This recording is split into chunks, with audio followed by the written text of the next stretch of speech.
بسم اللہ الرحمن الرحیم الحمد للہ رب العالمین والصلاة والسلام علی سید المرسلین وعلی آلہ واصحابہ اجمعین اما بعد۔ عزیز طلباء کرام، ہم نے قافیہ کے گزشتہ سبق میں مرفوعات کی اقسام کا بیان پڑھا۔ ہمارا یہ سبق منصوبات کے بیان میں ہے۔ مصنف نے 12 منصوبات کا ذکر کیا ہے: مفعول مطلق، مفعول بہ، فیہ، لہو، معہ، حال، تمییز، مستثنیٰ، کان وغیرہ کی خبر، ان وغیرہ کا اسم، منصوب بلا نفی جنس اور ما ولا کی خبر۔ سب سے پہلے منصوبات کی تعریف کی، فرمایا المنصوبات ہوا ما اشتمل علی علم الفاعلیت۔ ہوا ضمیر کا مرجع منصوبات کے ضمن میں جو منصوب ہے وہ ہے، اور المنصوبات یہ خبر ہے، مبتدا معذوف ہے اصل میں۔ ھذا باب المنصوبات یا ھذا ذکر المنصوبات۔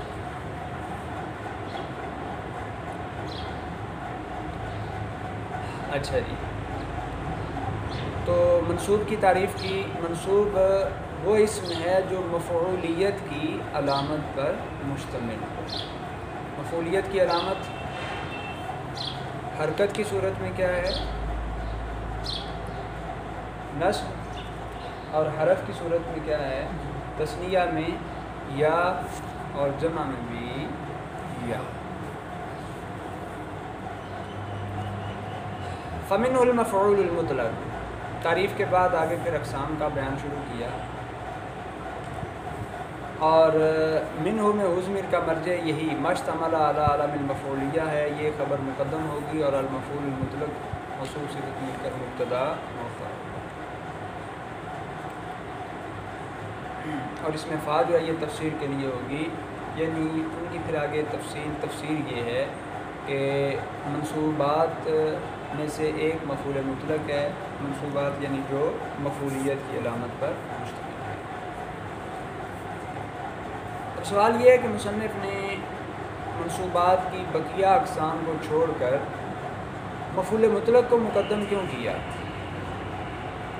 تو اس کا جواب یہ دیا گیا ہے، چونکہ مفعول مطلق ہی مفعول حقیقی ہوتا ہے جس کو ما قبل فعل کا فاعل وجود میں لاتا ہے، تو اس لیے اس کو بقیہ منصوبات سے مقدم کیا۔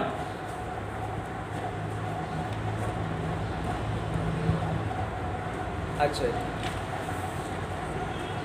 مفعول مطلق کی تعریف کی، فرمایا وَهُوَ اسم ما فعلہ فاعل فعل مذکور بمعناہ۔ اسم سے مراد حدث ہے، اسم کے بعد جو ما آ رہا ہے نا، اسم ما سے مراد ہے حدث، یعنی فعل کا فاعل جو کام کرتا ہے وہ کیا ہوتا ہے؟ حدث۔ تو مفعول مطلق کیا ہے؟ اس حدث کا نام ہے جس کو ما قبل فعل کا فاعل سر انجام دیتا ہے، اور وہ فعل اس کا ہم معنی ہوتا ہے، فعل اس کا ہم معنی۔ اچھا، اس میں جو لفظ آیا فعلہ، اس پہ اعتراض ہوا۔ آپ نے مفعول مطلق کی یہ جو تعریف کی ہے کہ مفعول مطلق اس حدث کا نام ہے جس کو فعل مذکور کا فاعل سر انجام دے، فاعل انجام دے۔ اب ہم آپ کو چند مثالیں ایسی دکھاتے ہیں جنہیں مفعول مطلق تو کہا جاتا ہے لیکن وہ ما قبل فعل کا فاعل انجام نہیں دیتا۔ مثلا کہا جاتا ہے مات موتن، شارف شرفن، جاسوما جسامتن، اب ماتا موتن، اس میں موت جو ہے یہ ماتا کا مفعول مطلق ہے، لیکن ماتا کا جو فاعل ہے اس نے موت کو انجام نہیں دیا. موت سے پہلے جو فعل مذکور ہے وہ ماتا ہے، ماتا کا جو فاعل ہوا ضمیر ہے اس نے موت کو انجام نہیں دیا. تو پھر اعتراض یہ ہوا کہ مفعول مطلق کی تعریف تو اپنے افراد کے لیے جامع ہی نہیں ہے. ایک چیز ہے مفعول مطلق، تعریف اس پر صادق نہیں آ رہی. اس کا جواب یہ دیا گیا، بات دراصل یہ ہے اگرچہ یہاں فعل مذکور کے فاعل نے اس کو انجام نہیں دیا، لیکن جب وہ فاعل موت کو قبول کرنے والا ہے، جسم جسامت کو قبول کرنے والا ہے، تو ان کو حکماً فاعل شمار کر لیا گیا. ان کو حکماً فاعل شمار کر لیا گیا ہے، اگرچہ یہ حقیقتاً فاعل نہیں ہیں، لیکن ان کو حکماً یہاں ان افعال کا فاعل شمار کر لیا گیا ہے، ان مفعول مطلق کا فاعل مطلق کا. اچھا، اس میں پھر ایک اور اعتراض وارد ہوا. ٹھیک ہے جی، ادھر سے تو آپ حکماً کی قید لگا کے نکل گئے، ہم آپ کو ایک اور مثال دکھا دیتے ہیں. وہاں مفعول مطلق تو موجود ہے، لیکن وہاں فاعل جو ہے وہ کام انجام نہیں دیتا. ضربت ضرباً، ضربت ضرباً. اب یہاں ضربت فعل مجہول ہے، یہاں فاعل نہیں بلکہ مفعول ما لم یسمى فاعل ہوگا تو اس میں، اور ضرباً اس سے مفعول مطلق بن رہا ہے. تو یہاں بھی ضرب کو فعل مذکور کے فاعل نے انجام نہیں دیا، ہے مفعول مطلق، تعریف ثابت نہیں آ رہی. اس کا جواب دیا گیا کہ یہ بھی حکماً فاعل ہی ہے. یہ جو ضربت میں تو ضمیر ہے یہ ضرباً کے لیے حکماً فاعل ہی ہے، اس لیے اس کو مفعول مطلق بنانا درست ہے، تعریف صادق آ رہی ہے. پھر اس پہ ایک اور اعتراض وارد ہوا. آپ نے قید لگائی فعل مذکور، فعل مذکور کا فاعل. ہم آپ کو مثال دیتے ہیں کہ وہاں فعل کا وجود ہی نہیں ہے، لیکن وہاں مفعول مطلق جو ہے پایا جا رہا ہے. جیسے زید ضارب ضربا، زید ضارب ضربا. اب اس میں جو ضارب ہے یہ فعل تو نہیں ہے، یہ تو صیغہ صفت ہے، اور ضرب صیغہ صفت کا فاعل انجام دے رہا ہے. تو فعل مذکور کا فاعل یعنی فعل تو یہاں پائی نہیں جا رہا، مفعول مطلق پایا جا رہا ہے، تعریف سے بھی صادق نہیں آ رہی. تو اس کا جواب یہ دیا گیا ہے کہ یہاں فعل سے مراد ہے فعل لغوی، فعل اصطلاحی مراد نہیں ہے. فعل سے کیا مراد ہے؟ فعل لغوی مراد ہے، فعل اصطلاحی مراد نہیں ہے. اور فعل لغوی جو ہے وہ فعل اصطلاحی سے عام ہوتا ہے، وہ فعل اصطلاحی کو بھی شامل ہوتا ہے اور صفت کو بھی شامل ہوتا ہے. لہذا تعریف جو ہے وہ بالکل اپنے افراد کے لیے جامع ہے، اس پہ کسی قسم کا کوئی مسئلہ وارد نہیں ہوتا. اچھا جی، اس میں ایک پھر قید آئی ہے مذکورن. اس قید پہ ایک اعتراض وارد ہوتا ہے، وہ یہ ہے آپ نے کہا کہ مفعول مطلق اس حدث کا نام ہے جس کو فعل مذکور کا فاعل انجام دیتا ہے، جو فعل اس حدث کا ہم معنی ہوتا ہے. فعل مذکور کا یعنی پہلے فعل ذکر ہوگا گویا پھر مفعول مطلق آئے گا. ہم آپ کو مثالیں دکھاتے ہیں جہاں فعل کا تو ذکر ہے ہی نہیں، مفعول مطلق پایا جا رہا ہے. جیسے ضرب الرقاب، شکراً، حمداً وغیرہ. تو یہاں ضرب الرقاب جو ہے مفعول مطلق ہے، شکراً مفعول مطلق ہے، حمداً مفعول مطلق ہے. لیکن فعل مذکور نہیں ہے۔ اس کا یہ جواب دیا گیا ہے کہ یہاں ذکر سے مراد عام ہے، ذکر حقیقتاً ہو یا حکماً ہو، ذکر حقیقتاً فعل کا ہو چکا ہو یا تقدیراً یا حکماً ہو۔ اب یہاں اگرچہ حقیقتاً فعل کا ذکر نہیں ہے لیکن تقدیراً تو ہے، حکماً تو ہے، ٹھیک ہے جی۔ تو یہاں حکماً چونکہ فعل مذکور ہے اس لیے تعریف پہ کسی قسم کا اعتراض وارد نہیں۔ اچھا جی، آگے جو لفظ آیا بمعنی ہو، یعنی وہ فعل اس حدث کا ہم معنی ہو، اس پہ اعتراض وارد ہوا۔ بھی ہم آپ کو مثال دکھاتے ہیں، وہاں یہ مفعول مطلق جو ہے فعل مذکور کا اور فعل مذکور مفعول مطلق کا ہم معنی نہیں ہے۔ جیسے کوئی کہے ضربتہ صوتا، ضربتہ صوتا، اب اس میں صوت جو ہے مفعول مطلق ہے لیکن یہ ضربت کا ہم معنی نہیں ہے۔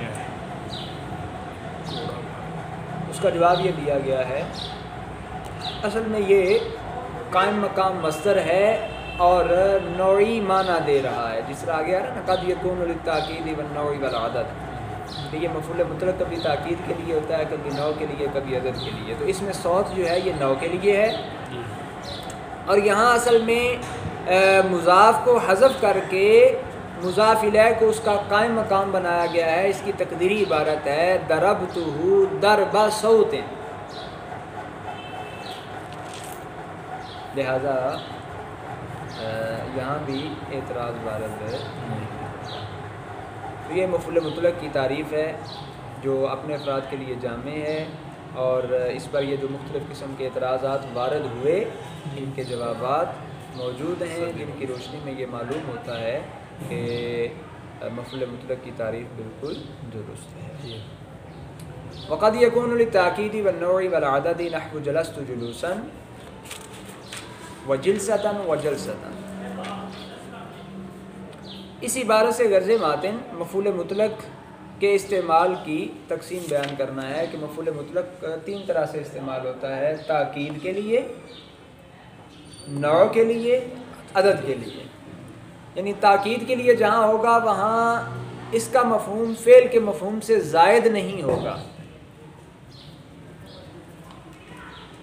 مفعول مطلق جب تاکید کے لیے ہوگا تو اس کے مفہوم میں فعل کے مفہوم پر زیادتی نہیں ہوگی، یہ محض تاکید پر دلالت کرے گا۔ جیسے جلست جلوسن، تو اس میں جلوس تاکید کے لیے ہے، کوئی اضافی معنی نہیں دے رہا۔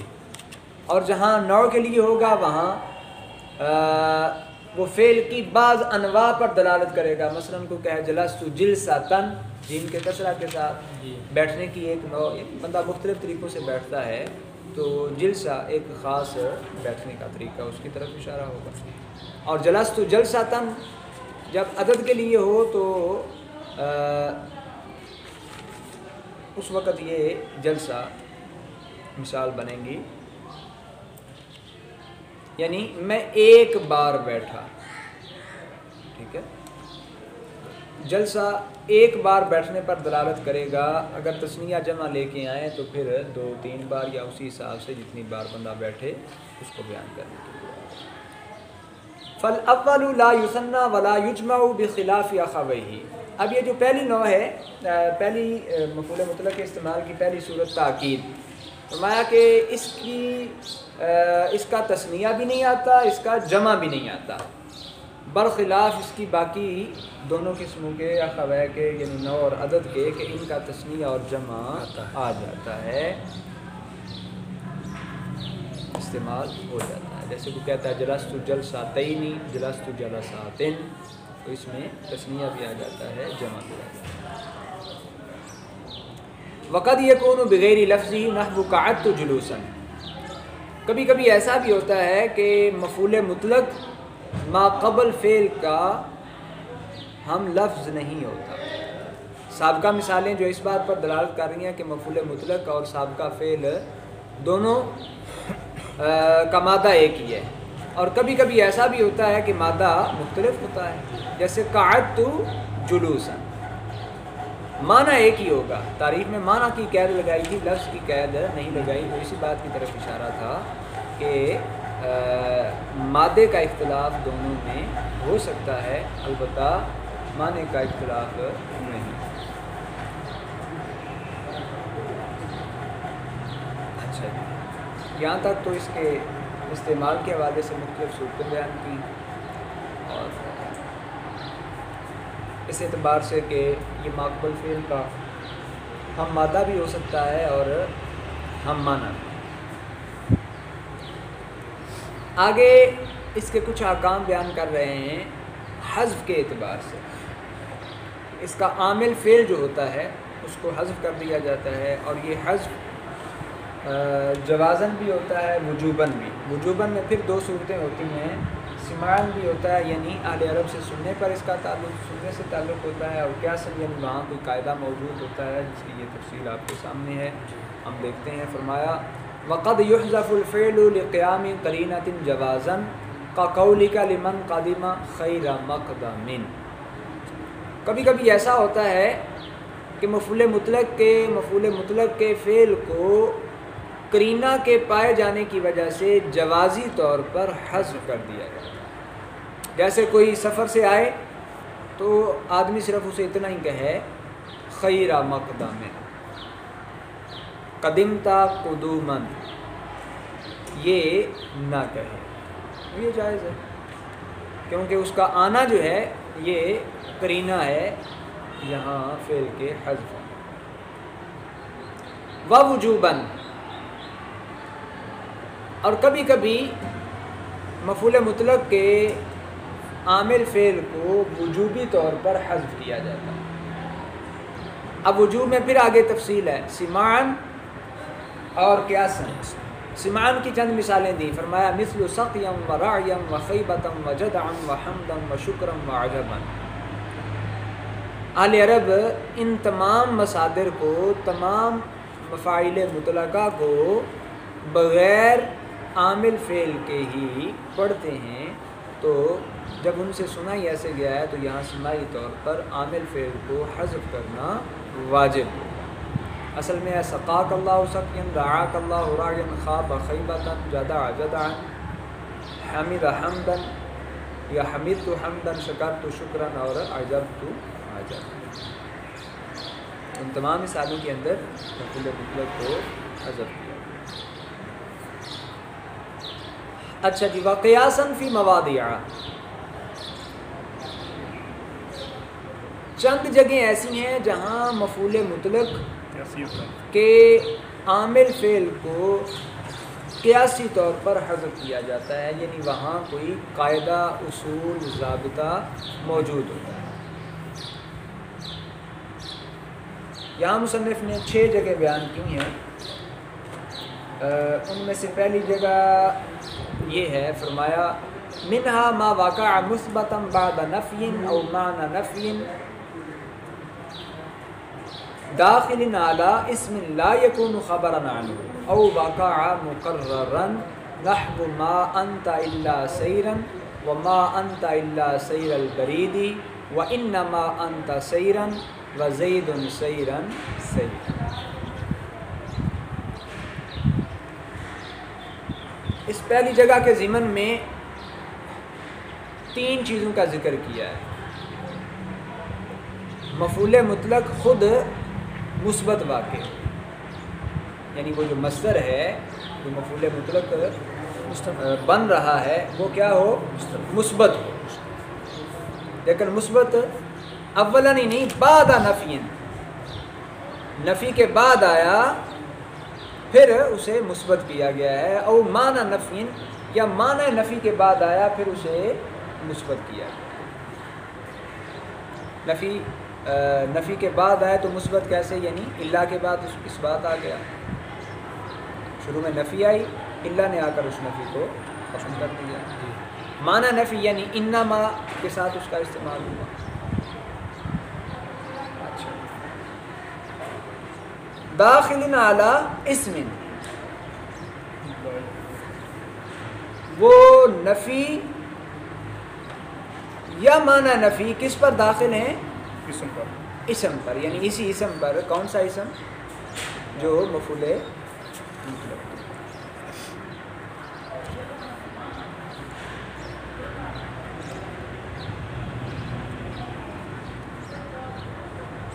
لا یکون خبرا عنہ،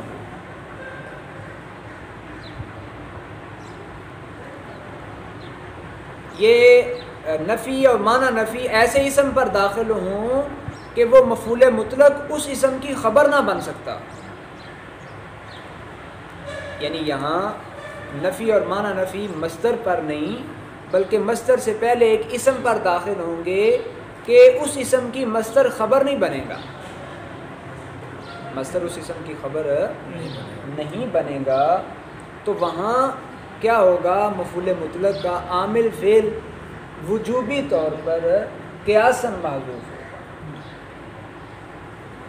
قاعدہ کلیہ کیا سامنے آیا کہ جہاں مفعول مطلق یعنی مصدر مثبت واقع ہو نفی کے بعد یا معنی نفی کے بعد، اور وہ نفی یا معنی نفی ایسے اسم پر داخل ہیں کہ وہ مصدر اس اسم کی خبر نہیں بن سکتا، یا پھر دوسری صورت یہ ہے کہ خود مصدر مکرر آئے، اس کا تکرار ہو، تو ان جگہوں پر مفعول مطلق کے عامل فعل کو قیاساً حذف کیا جائے گا.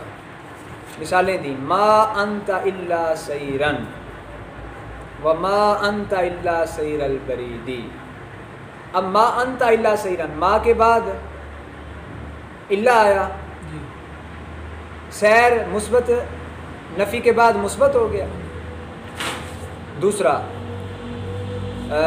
ما نفی ہے اور نفی کس پر داخل ہے؟ انتا پر، اور سیر اس انتا کی خبر نہیں بن رہا، لہٰذا یہاں سیر کا جو عامل فعل ہے وہ وجوباً حذف کر دیا. اصل میں ہے اے تسیر سیر، اور یہ سیرن یہ نکرہ کی مثال دی، اور دوسری مثال ہے معرفہ کی.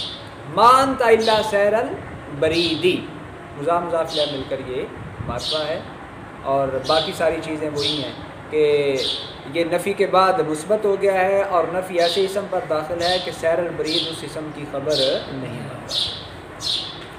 انما انت سیرن یہ معنی نفی کی مثال ہے، اور معنی نفی ایسے اسم پر داخل ہے کہ سیر اس کی خبر نہیں بن رہا. زید سیرن سیرن یہ اس مفعول مطلق کی مثال ہے کہ جہاں مفعول مطلق تکرار کے ساتھ آیا ہوا ہے، یعنی سیرن سیرن. تو یہاں بھی کیا کیا گیا ہے؟ اس کے عامل فعل کو قیاساً حذف کر دیا. تو یہ تھا پہلا مقام.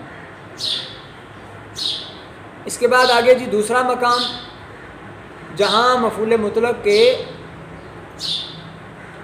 عامل فعل کو حذف کیا جاتا ہے. فرمایا ومنہا ما واقع تفصیلا لآثار مضمون جملۃ متقدمۃ مثل فشد الوثاق فإما منا بعد وإما فداء. دوسری جگہ یہ ہے کہ جہاں مفعول مطلق وہ مصدر ما قبل جملہ کے مضمون کے اثر کی تفصیل واقع ہو. اس سے پہلے ایک جملہ آ رہا ہے، اس جملے کا جو مضمون ہے، اس مضمون کا جو اثر ہے، اس اثر کی یہ تفصیل واقع ہو رہا ہے. اب دیکھیں اس میں منن اور فدان یہ دونوں کیا ہیں؟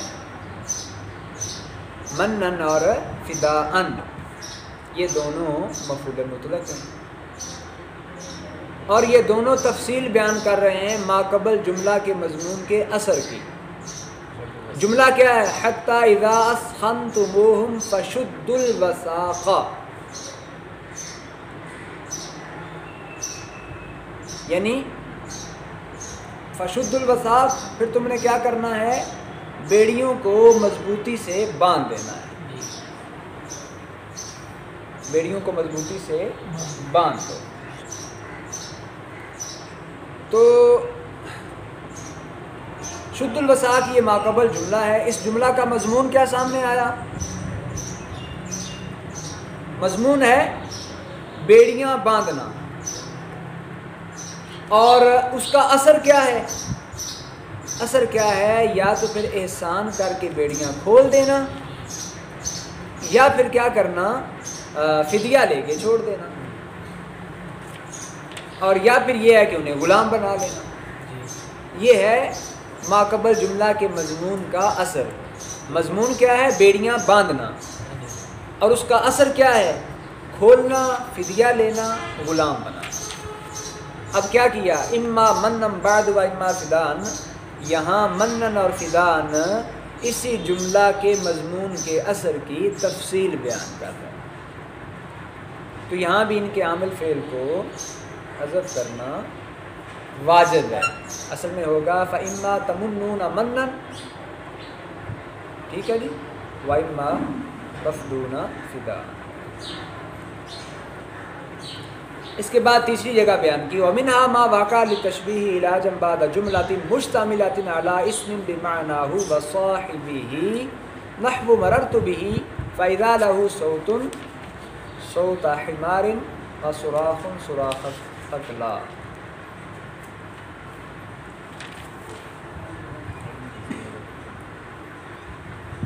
اچھا جی، تیسری جگہ جہاں مفعول مطلق تشبیہ کے لیے آتا ہے. کس کے لیے جی؟ تشبیہ کے لیے آتا ہے. اور اس سے پہلے ایک جملہ ہوتا ہے، جو جملہ ایک ایسے اسم پر مشتمل ہوتا ہے جو اسم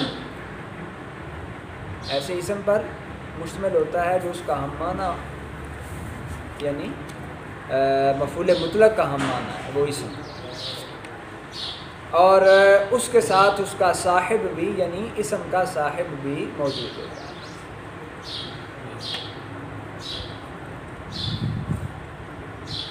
دوبارہ میں دوہرا دیتا ہوں. مفعول مطلق تشبیہ کے لیے آئے گا، اور اس سے پہلے ایک جملہ ہوگا جو ایسے اسم پر مشتمل ہوگا جو اسم مفعول مطلق کا ہم معنی ہے، اور اس اسم والا بھی موجود ہوگا، یعنی اس اسم کا جس سے صاحب کے ساتھ تعلق ہے وہ بھی موجود ہے. اور علاجن یہ حدث پر دلالت کرنے کے لیے ہوگا. مثال دی مررت بہ، میں اس بندے کے ساتھ گزرا، اس بندے کے پاس سے گزرا کہ اذا لہ صوتن، جس کی آواز تھی. کیسی آواز؟ صوتا حمار، گدھے کی آواز جیسی. اب اس میں صوتا حمارن یہ کیا ہے؟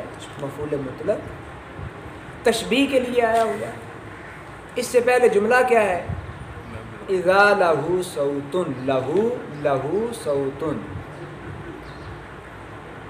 لہو صوتن، یہ جملہ ہے. اور اس جملے کے اندر اسم موجود ہے. کون سا؟ صوتن. یہ اسم صوتا حمارن میں جو صوت مفعول مطلق ہے اس کا ہم معنی ہے. اور بصاحب، یہاں اس جملے کے اندر اس کا صاحب بھی موجود ہے. کون؟ لہو میں ہو ضمیر ہے جس کی آواز ہے. تو اس جملے کے بعد یہ جو مفعول مطلق آ رہا ہے اس کے عامل کو قیاساً حذف کرنا واجب ہے. بات واضح ہو گئی؟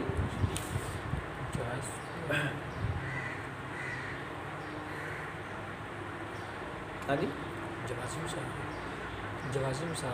نہیں یہ وجوباً کی ہے نا ساری، قیاسی طور پر جہاں عامل کو حذف کرنا واجب ہے. تو یہاں قیاسی مثال اصل میں ہے یسوت صوت الحمار، یعنی مررت بہ فاذا لہ صوت، فاذا لہ صوت یسوت صوت الحمار. تو یہ یسوت جو ہے اس کو یہاں سے حذف کیا گیا، کیونکہ اس سے پہلے وہ ساری صورتحال موجود ہے کہ یہاں صوت الحمار تشبیہ کے لیے آ رہا ہے، ضابطہ موجود ہے، اور اس سے پہلے ایک جملہ بھی موجود ہے جو اس کے معنی اسم پر مشتمل ہے اور اس کے صاحب پر بھی مشتمل ہے.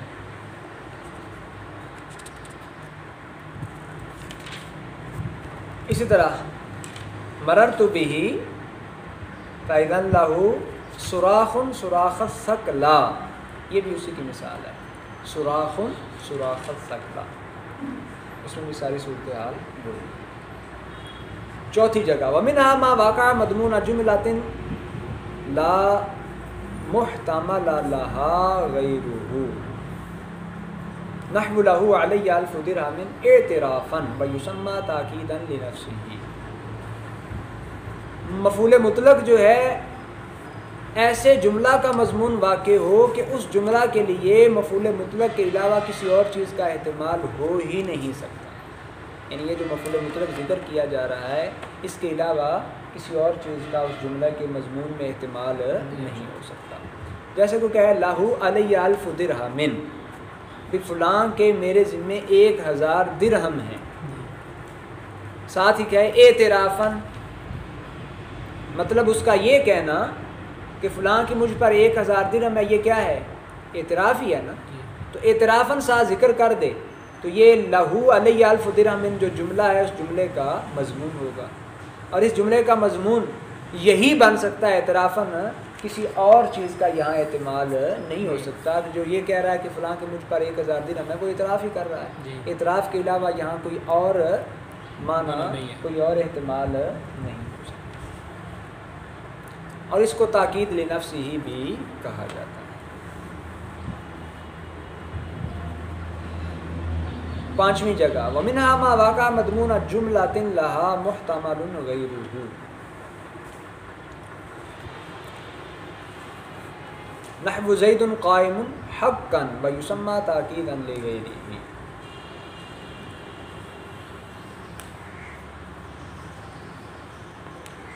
مفعول مطلق جو ہے مصدر جو ہے ایسے جملے کا مضمون واقع ہو کہ اس جملے کے لیے مصدر کے غیر کا بھی احتمال رکھا جا سکتا ہے، یعنی ضروری نہیں کہ یہی وہاں احتمال ہو جو مصدراً بیان کیا گیا ہے، اس کے علاوہ بھی ہو سکتا ہے۔ مثلا کوئی کہا زید قائم حقا، زید یقینی طور پر کھڑا ہے، تو ایسا بھی تو ہو سکتا ہے کہ زید یقینی طور پر نہ کھڑا ہو، یہاں دوسرا احتمال بھی موجود ہے، تو حقا کے علاوہ بھی یہاں احتمال موجود ہے، اور اس کو تاکید لغیر ہی کہا جاتا ہے۔